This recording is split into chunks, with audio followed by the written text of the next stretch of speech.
Folks, we're back here at Talking Clean and Dirty World, and we've got a new series that we kind of started here. It's called As We See It, and I just have a video that I use in class for some stuff, and I thought I'd throw it up here. Actually, you know what? When I started in the cleaning industry, this is kind of the way I was taught how to do it. I'm sure that some others on the panel probably did too, but here's a look at what I found. Now, there's no audio to this, so you want us to sing? This was the first time this person went and dipped into the bucket. Hey, I think you said something, Don, about the plastic liner. Yeah, this is the way I was trained about 30 some years ago on how to do floor finish properly. It's old school for sure, and people still use it today, but it is so labor intensive. Look at all the work this man's doing before he even puts a mop to the floor. He's got to squeegee, he's got to twirl it, he's got to put it in there and out. And the plastic bucket liner is kind of cool because I was told when we did that, we used to just put it in the bucket. And very quickly after I got into the industry, somebody showed me, oh, you put a plastic liner in, it keeps the bucket clean. Well, what's that got to do with anything? The bucket's the bucket. That was important to people back then because when they got done the job, they were tired. It was just easier to pick that plastic liner up and throw whatever was left in the bottom away. And what's left in the bottom of that plastic liner, by the way, from that mop hitting the floor 4 or 5 times and dipping it back in there is a puddle of dirt in the bottom of that bucket. And you've spread little pieces of dirt and hair and all kinds of things all over your floor. And compared to the way we do it nowadays, that's just so. Look how many times this man has wrung that thing out. He is working. And they wonder why their backs hurt. And here, after a minute and a half, it still hadn't got to the floor yet. No, he still hasn't put it to the floor. He's showing you how to ring a mop. This is not a floor finish video. This is a how to ring a mop video. Now he's going to lay floor finish, and he's going to back himself into the corner. There you go. Where's the door? I love it. Hey, we've all been in there and done that, right? We just progressed past that a long time ago. Well, you know, there is a different way to lay finish, and that might not be the way we want to do it now. Yeah, Don, as you said, that's the way I learned how to do it, but I wondered about that magic plastic trash can liner. it's the magic thing that keeps the bucket clean. Yeah, I've never seen a liner that actually doesn't leak at some point. Yeah, exactly. When you go to pull it out, it just busts all over the bottom. Yeah, and I agree with you. You know, think about all the dirt and the hair and stuff. So, you know, I think the thing is, and as I found this, I looked at some of the videos that I've personally shot over the years, and I thought, you know what, did I make one like this? And I looked at the date of when this was shot, and I went back to one of my videos that I shot in the same year. I did not had learned not to do this anymore. So at least to me, and my, you know, as I see it, I'm going to say that this is old technology, like using a touch tone, you know, or rotary phone. I'm past that now. Well, one thing I wanted to point out too, Dave, guys, is on that video is that it only, I mean, like you said, Don, about the hairs and all that stuff. But one of the most important parts is the baseboards and the edges of the flooring. That's where all that stuff sticks on there. So even if so bad, it's not so bad to where you see it on the tile, then you just look at your baseboards and you got all this stuff stuck on there like somebody put it on the baseboards. You know? Javier, do you put floor finish on baseboards? On baseboards, no. Yeah. You know, people still do that too.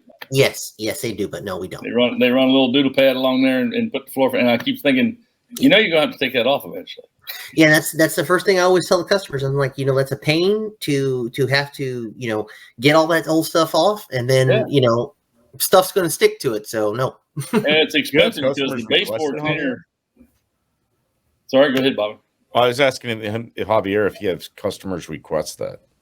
Some do, Bobby. In the past, I have, but I try to do everything I can to talk them out of it. I mean, if they're hell bent on it, of course I'm going to accommodate our customer, whatever. But you know, I always try to tell them that, you know, what's going to happen if that happens. You know, it's not going to be a good outcome. So don't do it. It's not really necessary either. I mean, it doesn't make, in my opinion, it doesn't make the floor look any better. Yeah. No, there's not a lot of shine that comes off a baseboard. Yeah. And so, what I try to explain to people is it's not the application that's the issue. It's the removal. It's the same thing with that floor you talked about earlier, Bobby, where you put a finish on a floor that's not supposed to have or a surface of any kind. You've got to get it off eventually. It doesn't last forever. And taking it off is where this problem starts. Well, that's our version of As We See It on this video of, well, maybe an old school way of laying finish as far as some of us are concerned. If you're laying finish this way, hey, maybe there's a different way that might be a little bit better. I think Javier's saying that you don't use this type of method anymore. No, I was one of those fortunate souls that learned the new way, not the old way. No, but I'm not being critical. I mean, there's either way works, obviously, but but to answer your question, Dave, no, we don't use that method.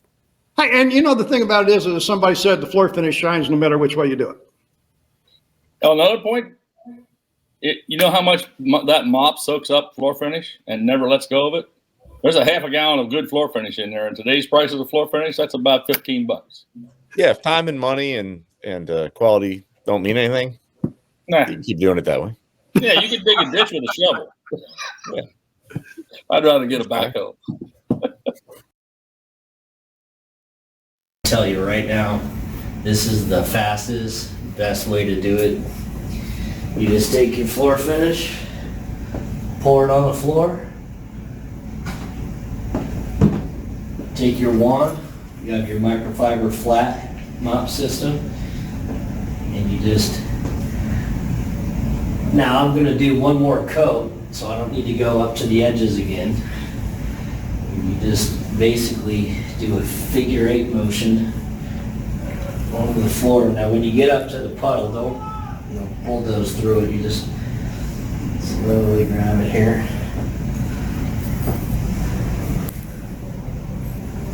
Now the Edmonds guys, the way we roll, we got a beard. I always carry a rag with me because it seems like I'm always waxing over my beard. So I make sure I can pick up the hairs as I go along here. This is 3 coats. I like waxy products. Today we're using the Mirage.